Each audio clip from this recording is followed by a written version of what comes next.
Karena yang namanya hidup zaman sekarang itu hidup kita tidak mahal, Bu. Hidup kita tidak sulit. Bapak-bapak, hidup kita zaman sekarang nggak sulit, nggak mahal. Yang mahal apa? Yang mahal gaya hidup kita, yang mahal keinginan kita, yang mahal kemauan kita, yang kita tidak bisa batasi. Lihat tetangga beli motor, kita mau beli motor. Lihat tetangga beli kulkas, kita mau beli kulkas. Lihat tetangga anaknya punya HP, kita mau punya HP anak kita. Betul nggak? Itu yang bikin puyeng, Bu. Betul nggak? Lah anak sekarang, zaman sekarang anak umur 5 tahun udah pegang HP. Ibunya nyediain HP. Lah saya tanya, Bu, kenapa ibu nyediain HP? Kalau saya nggak sediain HP, saya capek, Pak Ustaz. Mau masak susah, mau nyuci susah. Padahal sushi udah ada, nyuci udah ada, mesin cuci, masak udah ada, rice cooker. Kenapa? Supaya nggak susah mendidik anak, kasih HP. Seolah-olah itu mudah. Padahal HP itu adalah alat komunikasi, ada positifnya, ada negatif. Apa positifnya? Dia bisa ngerti apa-apa dunia, lebih dari buku HP itu. Tapi negatifnya apa? Adalah radiasi, penyakit. Ada nggak anak umur 9 tahun sakit jantung? Ada nggak anak 9 tahun sakit ginjal? Ada nggak anak umur 9 tahun sakit mah? Ada. Itu semua adalah efek daripada teknologi. Jadi artinya bukan kita nggak boleh pegang HP, bukan. Bisa kita memfilter. Tapi ibu juga mesti tahu, kalau bapaknya pendapatan segini, ibunya pendapatan segini, untuk beliin HP nggak mampu, jangan dibeliin dulu buat anak. Saking sayangnya kita sama anak, tapi kita masih ngedidik. Yang penting punya HP itu bapaknya. Kadang-kadang bapaknya ibunya buat komunikasi susah. Kenapa? Karena HP dikasih anak. Nah, zaman sekarang itu kita mesti pintar-pintar memfilter. Rasulullah SAW mengatakan baiti jannati, rumahku adalah surgaku, karena Rasulullah telah mencontohkan kesederhanaan. Aku wasiatkan kepada kalian umatku, hendaklah kalian berbuat baik kepada wanita, berbuat baik kepada perempuan, berbuat baik kepada istrimu, berbuat baik kepada putrimu, berbuat baik kepada wanita. Jadi orang yang ngerti hukum agama dia pasti sayang sama bini. Betul betul. Ada nggak yang nggak sayang bini? Hah? Sayang. Ada nggak, Bu, yang nggak sayang bini, Bu? Hah? Rumahku adalah surga. Jadi suami itu kalau capek-capek mau pulang dari kerjaan apa dari sawah, tergantunglah profesinya. Yang petani dari sawah, ya kan? Yang pejabat dari kantor, yang pegawai pabrik dari pabrik. Masing-masing punya profesi yang berbeda, tapi dia berjuang untuk memberikan nafkah kepada anak istrinya demi kemaslahatan hidup. Begitu pulang, istrinya dan dia ini. Pertama buka pintu, assalamualaikum, senyum. Betapa indahnya bidadari senyum. Istri kita senyum, dikasih minum, diduduk dekat kita. Itu, Bu, mahal harganya. Itu yang ngasih minum bininya yang dengan senyumnya, ya kan? Dengan deketin suaminya. Itu capeknya suami hilang, Bu. Betul nggak, Bu? Betul. Lihat gak? Suami baru pulang, Bang, udah dapat gajian belum, Bang? Bang, bonusnya nambah, nggak ada uang tim nggak, Bang? Dapat proyek nggak, Bang? Lah duit belum dapat, minum belum dikasih, ditanya. Nah, begitu juga istri. Suami tahu bahwa istrinya itu di rumah capek, istrinya itu capek ngurus anak, ya kan, ngurus makanan, ngurus rumah tangga. Yang namanya kerjaan rumah tangga tuh nggak ada habisnya. Betul nggak, Pak? Bapak-bapak nggak pernah kerja rumah tangga, nyari duit doang. Kalau ibu-ibu, anaknya diurusin, semua kerjaan udah dirapihin. Tapi ibu-ibu supaya sayang suami juga mentang-mentang capek, jangan lupa penampilan, Bu. Betul nggak? Nah, kalau ibu penampilannya udah capek, kemudian nggak menambahkan kecantikan untuk suami, kira-kira gimana, Bu? Sayang nggak suami? Suami baru mau ngeluarin duit, itu mau ngasih siapa nih? Nah, insya Allah di sini nggak ada, di sini baik-baik semua. Betul nggak? Bapak-bapaknya baik-baik, betul nggak, Bu? Ibu-ibunya baik-baik semua, betul nggak? Itu yang dikatakan baiti jannah. Rumahku adalah surga. Jadi berapa banyak harta yang kita dapat, yang kita pendapatan tidak dapat, yang penting kita syukuri tadi kata segala. واستعيني فانفعنا ببركتهم واهدنا الحسنى بحرمتهم وأمتنا في طريقتهم ومعافاة من الفتن. Kita memperingati Maulid Nabi Muhammad Sallallahu Alaihi Wasallam itu ada dua hal. Kalau yang saya bisa tangkap tadi, yang pertama karena Rasulullah Sallallahu Alaihi Wasallam itu adalah pemimpin kita, pemimpin dunia akhirat, pemimpin yang sangat sayang kepada umatnya, pemimpin yang bisa dijadikan contoh sebagai tauladan. Maka dibilang tadi sama Ustaz Dahlan, banyak orang yang bisa memberi contoh, tapi sedikit orang yang bisa menjadi contoh. Rasulullah SAW, beliau bisa memberi contoh dan beliau bisa dijadikan contoh dalam segala hal, di semua aspek kehidupan. Di dalam Al-Quran surat 33, surat 33 itu surat apa ya? Surat Al-Ahzab, surat Al-Ahzab ayat 21. Allah Subhanahu wa taala berfirman, A'udzubillahi minasyaitonirrajim. Laqad kana lakum fi Rasulillahi uswatun hasanah liman kana yarjullaha wal yawmal akhir wa dzakarallaha katsiran. Sungguh telah ada pada diri Rasulullah Sallallahu Alaihi Wasallam itu contoh suri tauladan yang baik.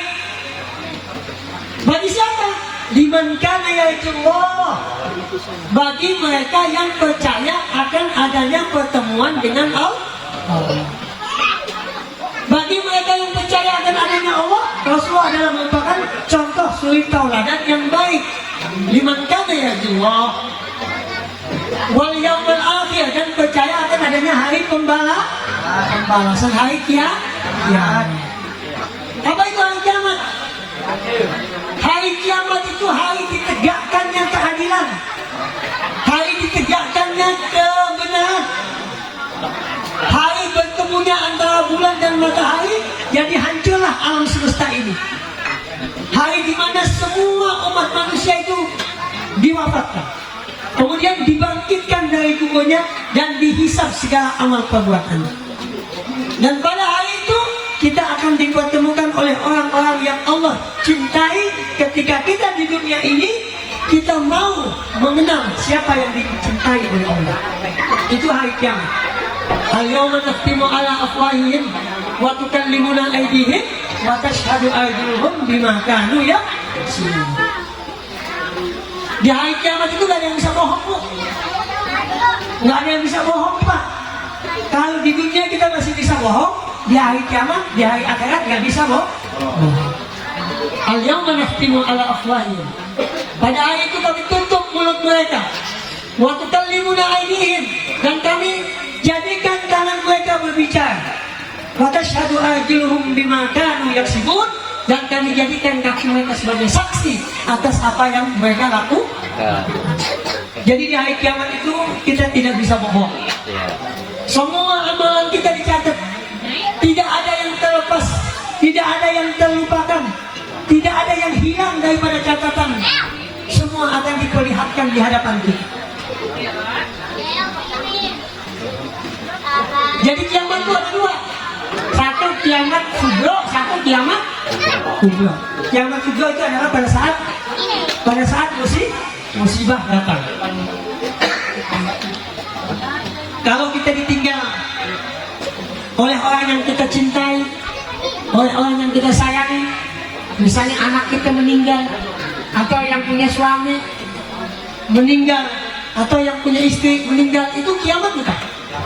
Kiamat apa itu? Kiamat surga. Jadi kiamat itu ada dua, kiamat surga dan kiamat. Nah, kiamat kubro ini yang rusaknya, hancurnya sangkakala, ketika malaikat meniup sangkakala. Maka bagi mereka yang percaya kepada Allah dan Rasulnya, yang baik. Kalau kita jadikan Rasulullah sebagai contoh suri tauladan yang baik, insya Allah hidup kita akan selamat. Laqad kana lakum fi Rasulillahi uswatun hasanah. Sebelum kita bertemu dengan Rasulullah SAW, Rasulullah pernah bersabda, "Man shalla alayya maratan, sallallahu alaihi asyamara." Siapa yang berselawat kepada aku satu kali, Allah akan berselawat kepada orang itu berapa? 10 kali. Bagaimana cara kita berselawat? Selawat itu ada dua. Satu, kita berselawat itu membaca selawat. Apa baca selawat? Allahumma sholli ala Sayyidina Muhammad wa ala ali Sayyidina Muhammad. Itu baca selawat. Tapi kalau kita berselawat itu apa? Selawat itu artinya apa? Selawat itu artinya menghubungkan. Sholat, yusolli, sholat. Jadi selawat itu artinya menghubungkan. Maka Allah bilang di dalam Al-Quran, Innallaha wa malaikatahu yusholluna 'alan nabi ya ayyuhalladzina amanu shollu 'alaihi wa sallimu taslima. Sesungguhnya Allah dan para malaikat berselawat kepada Nabi. Wahai orang-orang yang beriman, berselawatlah kalian kepada Nabi dengan sebenar-benarnya selawat dan memberi salam dengan sebenar-benarnya salam. Jadi kalau Allah suruh kita salat, Allah suruh salat, kita salat apa enggak? Pak, Allah suruh kita salat enggak? Allah salat enggak? Enggak. Aqimis shalah, dirikanlah salat. Allah suruh kita salat, tapi Allah salat enggak? Enggak. Allah suruh kita zakat, aqimis shalah wa atuz zakat, dan tunaikan zakat. Allah zakat enggak? Enggak. Allah suruh kita puasa. Ya ayyuhalladzina amanu kutiba alaikumus shiyam kama kutiba alal ladzina min qablikum la'allakum tattaqun. Hai orang-orang yang beriman, telah diwajibkan kepada kalian berpuasa sebagaimana telah diwajibkan kepada orang sebelum kalian, supaya kalian menjadi manusia yang bertakwa. Allah nyuruh kita puasa, Allah puasa enggak? Enggak. Allah nyuruh kita salat, Allah enggak salat. Allah nyuruh kita puasa, Allah enggak puasa. Allah nyuruh kita zakat, Allah tidak zakat. Tapi ketika Allah menyuruh kita berselawat, Allah berselawat enggak? Allah berselawat enggak? Berselawat. Maka dikatakan innallaha wa malaikatahu yusholluna 'ala. Sesungguhnya Allah dan para malaikat berselawat kepada Nabi. Ya ayyuhalladzina amanu shollu 'alaihi wa sallimu taslima. Hai orang yang beriman, berselawatlah kalian kepada beliau dan berikanlah selawat sebenar-benarnya serta salam yang sebenar-benarnya. Jadi Allah menyuruh kita berselawat itu, Allah sudah mendahului selawat. Mari kita berselawat. Sallallahu ala Muhammad, sallallahu alaihi wasallam, sallallahu ala Muhammad, sallallahu alaihi wasallam, sallallahu ala Muhammad, sallallahu alaihi wasallam, sallallahu ala Muhammad, sallallahu alaihi wasallam. Ya Nabi salam alaika, ya Rasul salam alaika, ya Habib salam alaika, salawatullah alaika.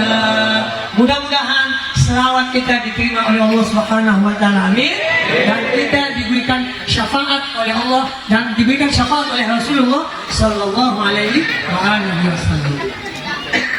Itu masalah yang berkaitan dengan sholawat.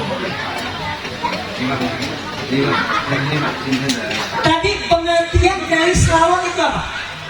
Selawat itu adalah menghubungkan. Selawat itu adalah menghubungkan. Jadi tugas kita bukan hanya ada di YouTube ini. menyambungkan, Ntar ada di harus menghubungkan apa yang dibawa oleh Rasulullah. Nawit, kampung Nawit ya. Ntar. Cek aja nanti kampung Nawit pasti keluar. Rasulullah itu tadi Ustaz Anang bilang Rasulullah tak mewarisi apa-apa, betul nggak? Apa yang diwarisi oleh Rasulullah? Apa yang diwarisi oleh Rasulullah? Al ulama warasatul anbiya. Ulama adalah pewaris nabi. Jadi warisan Rasulullah apa? Nabi. Warisan Rasulullah adalah ulama.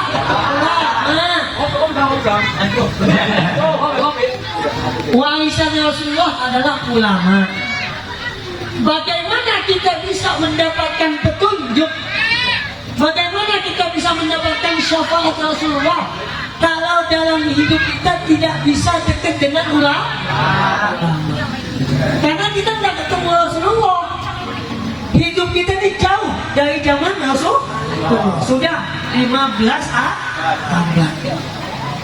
Tapi Rasulullah pernah bersabda, "Taraktu fikum amrayn wa in tamassaktum bihima lan tadillu abada, kitabullah wa sunnata rasulih sallallahu alaihi wasallam."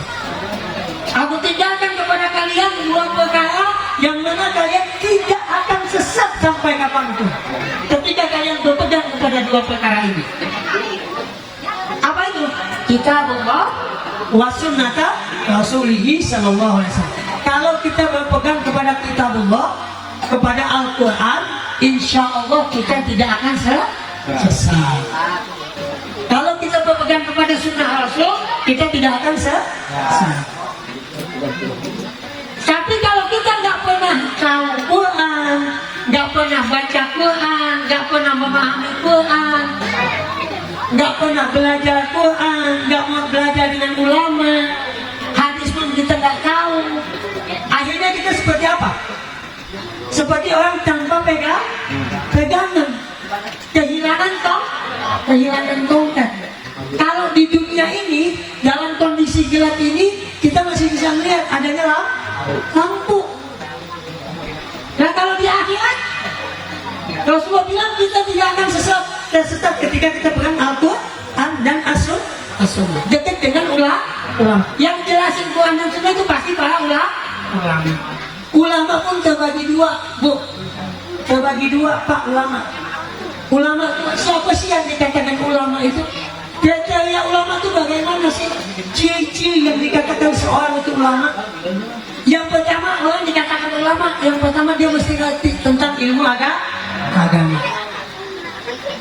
Dia mesti memahami hukum-hukum Al-Quran, baik dari bacaannya, tajwidnya, bahkan mengerti artinya, bahkan bisa melaksanakannya. Kenapa bisa begitu? Ya kalau orang yang ngerti, pasti yang dikatakan ulama. Orang alim, orang yang mengerti. Kalau orang nggak ngerti Quran, tidak boleh dipanggil ulama. Allah bilang dalam Quran, hal yastawil ladina ya'lamuna wal ladina la ya'lamun. Apakah sama orang yang memahami dengan orang yang tidak paham? Sama tidak? Orang yang menggunakan bangku sekolah, naik ke sekolah sama lalu? Enggak sama. Jadi kalau orang yang ngerti Al-Quran, ngerti agama, dengan yang ngerti, itu enggak sama. Itu apa yang benar? Jadi syaratnya seorang mengaku atau diaku sebagai ulama, dia mesti memahami Al-Quran, dia mesti mengajarkan Al-Quran, dia mesti melaksanakan Al-Quran. Itu sama.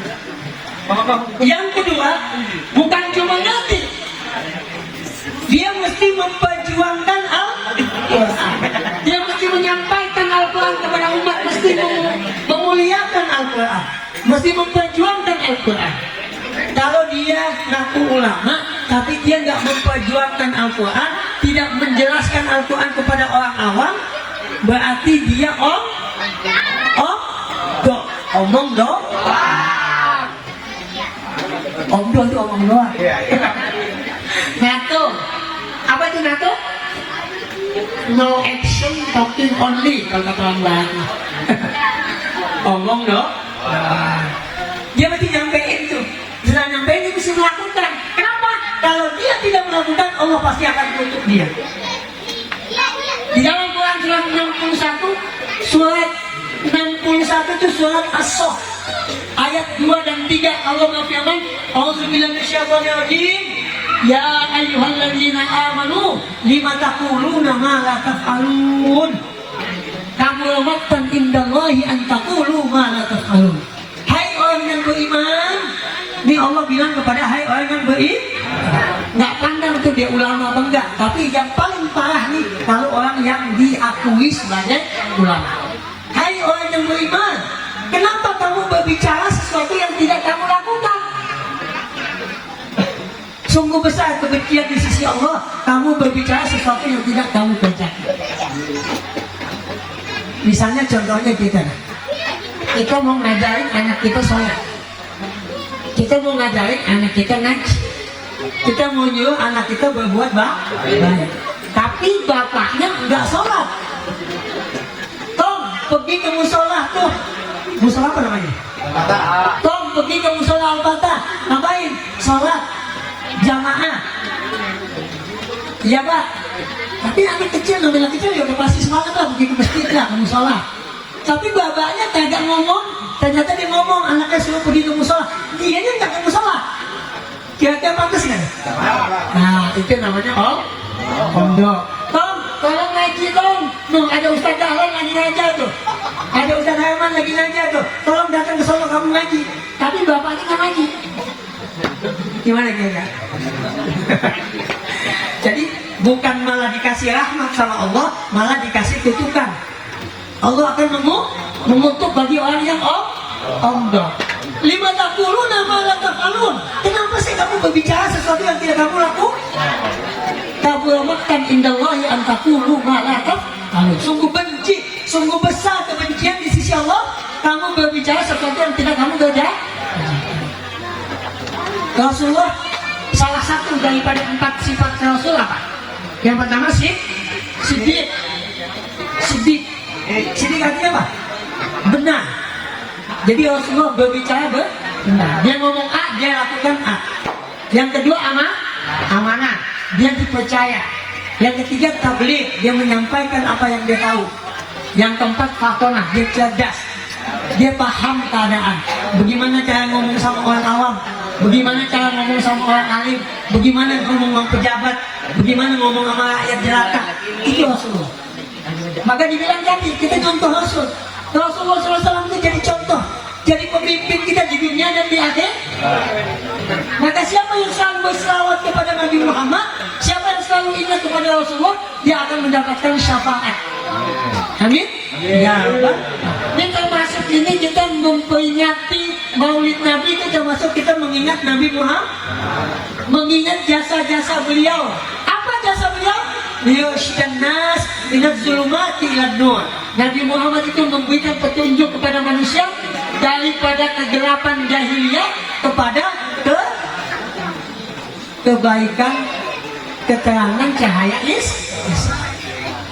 Nabi bersabda, kullu mauludin yuladu alam fitrah. Setiap bayi yang dilahirkan dalam keadaan fitrah. Fa'abawahu yuhawidanihi au yunassiranihi au yumajjisanihi. Maka emak bapaknya lah yang menyebabkan anak itu Yahudi atau Nasrani atau Majusi. Sekarang yang nyetak anak kita jadi baik itu kita atau siapa? Emak bapak.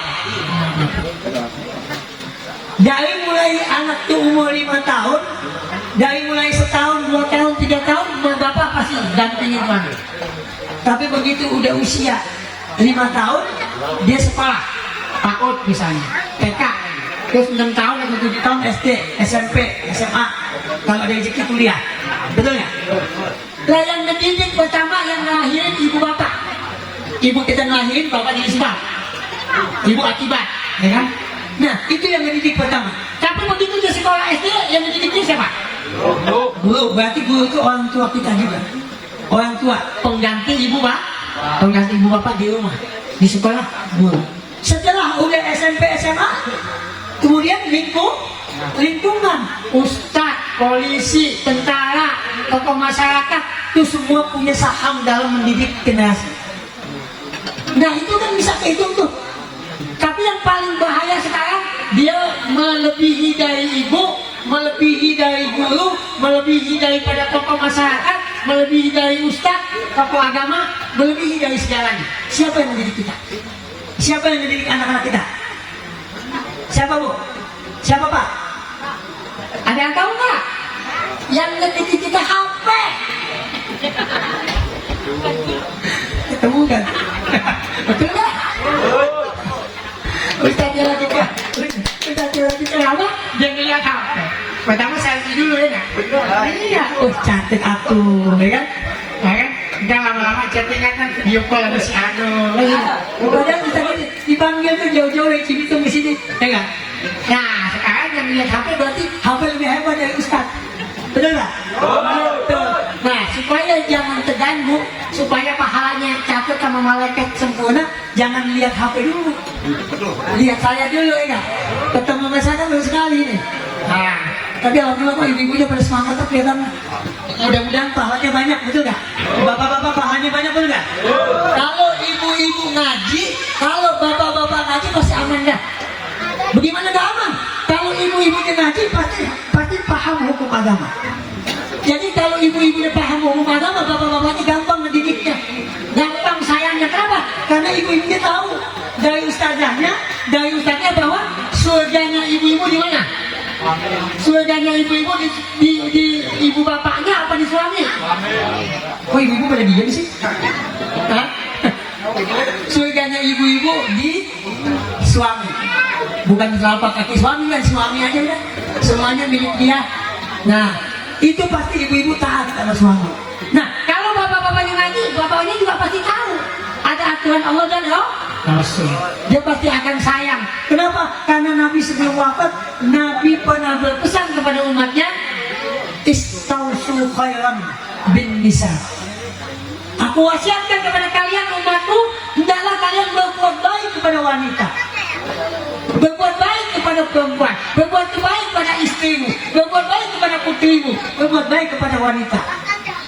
Jadi orang yang ngerti hukum agama dia pasti sayang sama bini. Betul betul. Ada nggak yang nggak sayang sama bini? Hah? Sayang. Ada nggak Bu yang nggak sayang sama bini Bu? Hah? Alhamdulillah. Alhamdulillah. Ibu sayang lah katanya. Sayang, suami sayang katanya. Iya. Sayang sama suami. Orang yang ngerti agama sayang sama suami, orang yang ngerti agama sayang sama bini, dia sayang sama anak. Rasulullah bagaimana nggak sayangnya sama bini? Makanya Rasulullah dijadikan contoh suri tauladan. Rasulullah kalau manggil bininya nggak manggil nama. Rasulullah manggil bininya manggil lakop. Lakop itu artinya satu ungkapan kasih sayang. Dia manggil Siti Aisyah, Umayyah, wahai istriku yang kemerah-merahan pipinya. Dia memanggil Khadijah, Ummul Mukminin, wahai ibunya orang yang beriman.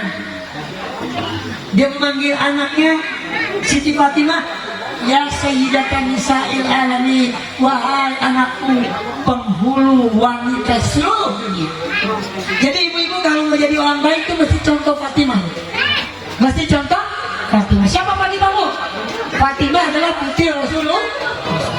Rasulullah begitu sayang sama cucunya, lagi sholat, lagi sujud, Hasan Husain yang kecil lagi main kuda-kudaan sama kakeknya. Rasulullah nggak bangun tuh dari sujud.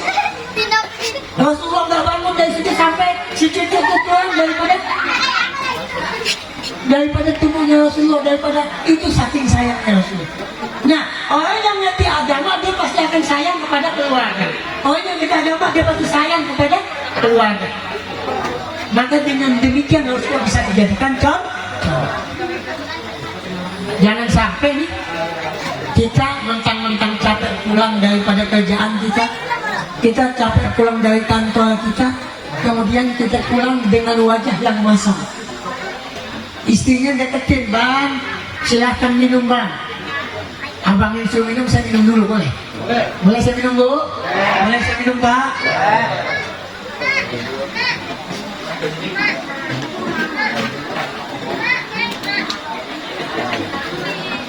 Kata istrinya, bang, silahkan minum bang.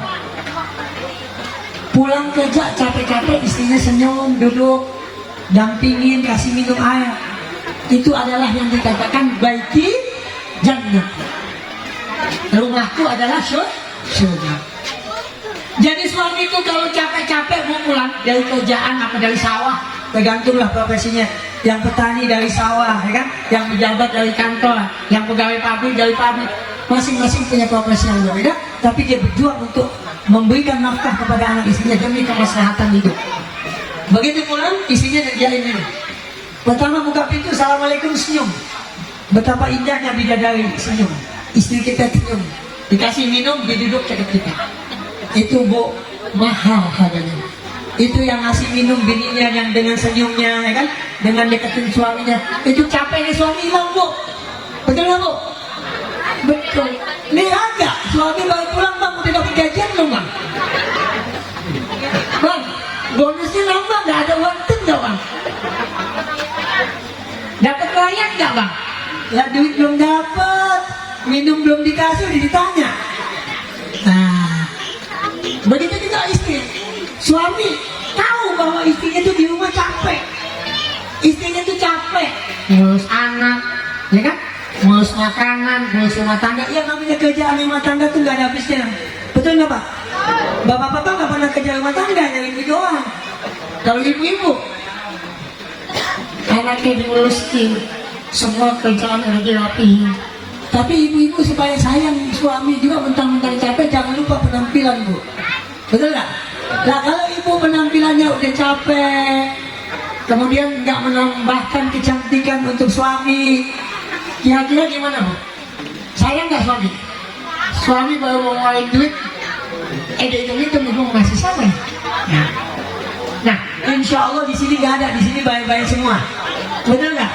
Bapak-bapaknya baik-baik, betul nggak, Bu? Ibu-ibunya baik-baik semua, betul nggak? Itu yang dikatakan baiti jannah. Rumahku adalah surga. Jadi berapa banyak harta yang kita dapat, yang kita pendapatan kita dapat, yang penting kita syukuri tadi kata Mas Adala. Karena yang namanya hidup zaman sekarang, itu hidup kita tidak mahal, hidup kita tidak sulit, kata Ustaz Dahlan juga gitu. Bapak-bapak, hidup kita zaman sekarang nggak sulit, nggak mahal. Yang mahal apa? Yang mahal gaya hidup kita, yang mahal keinginan kita, yang mahal kemauan kita, yang kita tidak bisa batasi. Lihat tetangga beli motor, kita mau beli motor. Lihat tetangga beli kulkas, kita mau beli kulkas. Lihat tetangga anaknya punya HP, kita mau punya HP anak kita. Betul nggak? Itu yang bikin puyeng, Bu. Betul nggak? Lah anak sekarang, zaman sekarang anak umur 5 tahun udah pegang HP. Ibunya nyediain HP. Lah saya tanya, Bu, kenapa ibu nyediain HP? Kalau saya nggak sediain HP, saya capek, Pak Ustaz. Mau masak susah, mau nyuci susah. Padahal cuci udah ada, nyuci udah ada, mesin cuci. Masak udah ada, rice cooker. Kenapa? Supaya nggak susah mendidik anak, kasih HP. Seolah-olah itu mudah. Padahal HP itu adalah alat komunikasi, ada positifnya, ada negatif. Apa positifnya? Dia bisa ngerti apa-apa dunia. Lebih dari buku HP itu. Tapi negatifnya apa? Adalah radiasi, penyakit. Ada nggak anak umur 9 tahun sakit jantung? Ada nggak anak 9 tahun sakit ginjal? Ada nggak anak umur 9 tahun sakit mah? Ada. Itu semua adalah efek daripada teknologi. Jadi artinya bukan kita nggak boleh pegang HP, bukan. Bisa kita memfilter. Tapi ibu juga mesti tahu, kalau bapaknya pendapatan segini, ibunya pendapatan segini, untuk beliin HP nggak mampu, jangan dibeliin dulu buat anak. Saking sayangnya kita sama anak, tapi tetap masih ngedidik. Yang penting punya HP tuh bapaknya. Kadang-kadang bapaknya ibunya buat komunikasi susah. Kenapa? Karena HP dikasih anak. Nah, zaman sekarang itu kita mesti pintar-pintar memfilter. Rasulullah SAW mengatakan baiti jannati, rumahku adalah surgaku, karena Rasulullah telah mencontohkan kesederhanaan. Rasulullah satu saat pernah sama anaknya Fatimah. Rasulullah SAW bertemu Fatimah, setiap sampai di rumah Fatimah, di depan pintunya Rasulullah SAW, Assalamualaikum ya ahlal bait. Rasulullah selalu mendoakan, selamat kamu semua wahai ahlul bait. Siapa ahlul bait? Siapa Ahlul Bait? Keluarga Rasulullah. Siapa itu? Rasulullah yang ada di dalam Ahlul Kisah yang ada di dalam kampung Rasulullah. Rasulullah punya jubah, punya sarapan. Kemudian ketika ayat itu diturunkan, innama yuridullahu liyudhhiba ankum rijsa ahlal bait wa yutahhirakum tathira. Sesungguhnya Allah ingin membersihkan dosa Ahlul Bait dan mensucikan mereka sesuci-sucinya. Pada saat itu ketika ayat turun, Rasulullah ambil sorbannya. Ada satu riwayat mengatakan sorban al-Yamani. Daripada Yaman itu dikerubungin, kalau orang kita dikerubungin. Ada di dalam itu Rasulullah, ada di dalam itu Ali bin Abi Thalib, ada di dalam itu Fatimah Az-Zahra, ada di dalam itu Al-Hasan wal Husain. Ayat itu turun pada saat di rumah istrinya Nabi yang bernama Ummu Salamah. Kemudian ketika Ummu Salamah melihat Rasulullah bersikap seperti itu, Ummu Salamah sebagai seorang istri yang mau masuk ini di dalam lingkaran itu, tapi Rasulullah tidak boleh. Artinya apa? Bukan berarti Rasulullah larang, karena ini memang ketentuan dari Allah. Kata Rasulullah, wahai Ummu Salamah, istriku cantik, wahai istriku sayang, kamu jangan masuk di dalam lingkaran ini. Kamu tetap saja berada di luar, tapi jangan takut. Kamu dalam kondisi baik dan kamu termasuk daripada istri-istri Nabi. Jadi yang namanya istri Nabi termasuk keluarga apa bukan, Bu? Bu, istri Nabi itu termasuk keluarga bukan? Bapak-bapak, istri Nabi termasuk keluarga bukan?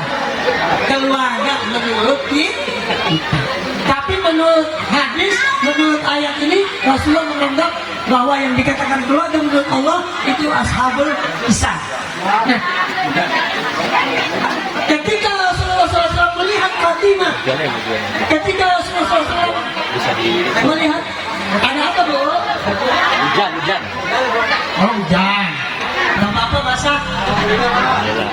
Di dalam Quran 9, surat 9 ayat 41, Allah berfirman, "Infiru kifafan wa thiqalan wajahidu bi amwalikum wa anfusikum fi sabilillah.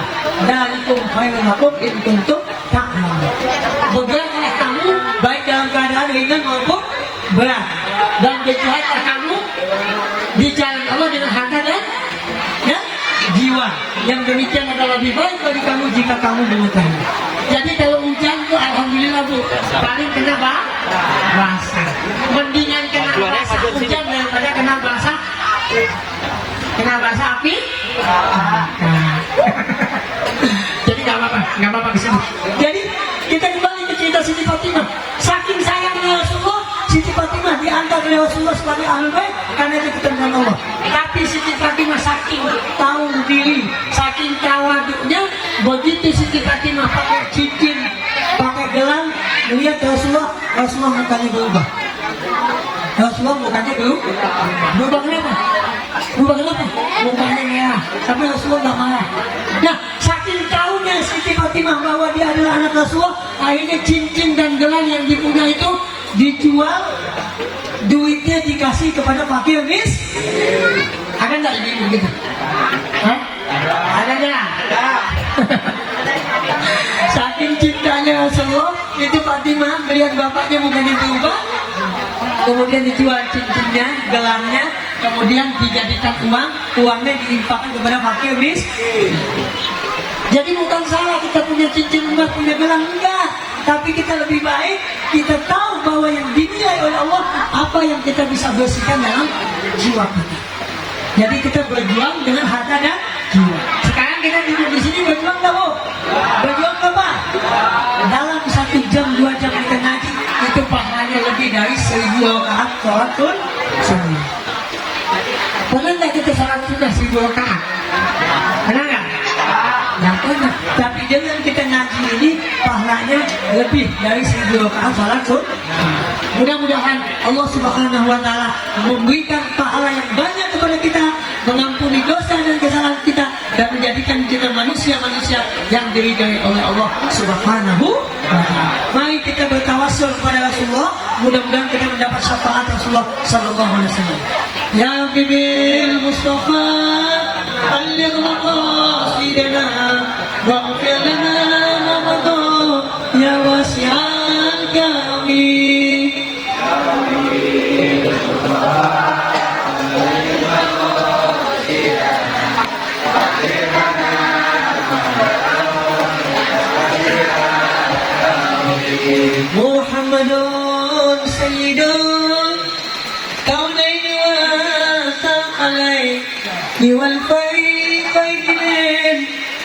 ومن الجبين بلغ مقاصدنا واغفر لنا ما مضى يا واسع هو الحبيب الذي كل شفاعته لكل حال من الأحوال مقتحمين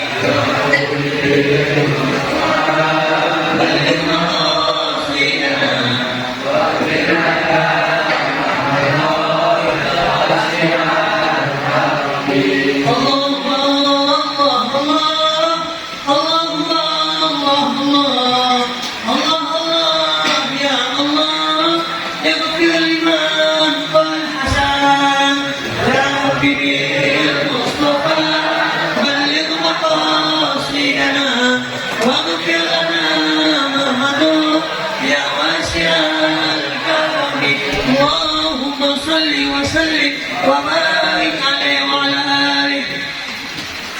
Alhamdulillah, kita sudah selawat, kita sudah tawasul, kita sudah paham bahwa apa yang kita lakukan ini merupakan bukti cinta kita kepada Rasulullah. Mudah-mudahan kita mendapat syafaat Rasulullah SAW. Amin. Mendapat ridha Allah Subhanahu Wa Taala. Amin. Diberikan kesehatan kepada kita, dimudahkan segala urusan kita, dan dijadikan kampung ini sebagai kampung yang diridhoi oleh Allah Subhanahu Wa Taala. Amin. Ya Rabbal alamin. Ala hadhihi niyyah wa likulli niyatin shalihah wa ila hadratin Nabi. Al-Fatihah. A'udzu billahi minasyaitonir rajim. Bismillahirrahmanirrahim. Alhamdulillahi rabbil alamin arrahmanir rahim maliki yaumiddin. Iyyaka na'budu wa iyyaka nasta'in ihdinas siratal mustaqim. Siratal ladzina an'amta 'alaihim ghairil maghdubi 'alaihim waladdallin. Astagfirullahaladzim, astagfirullahaladzim, astagfirullahaladzim. Alhamdulillah ya Allah ya ma'bud. Allahumma salli ala sayyidina Muhammadin fil awwalin wa salli wa sallim ala sayyidina Muhammadin fil akhirin wa sallim ala wa ta'ala kulli sahabati rasulillahi ajma'in. الحمد لله كما هو يكافئ مزيدا لك الحمد كما ينبغي لجلال وجهك الكريم وعظيم سلطانك اللهم اغفر لنا ذنوبنا ولوالدينا وارحمهما كما ربيانا صغارا ولجميع المسلمين والمسلمات والمؤمنين والمؤمنات الاحياء منهم والاموات ربنا آتنا في الدنيا حسنة وفي الآخرة حسنة وقنا عذاب النار سبحان ربك رب العزة عما يصفون وسلام على المرسلين والحمد لله رب العالمين والعفو منكم والسلام عليكم ورحمة الله وبركاته.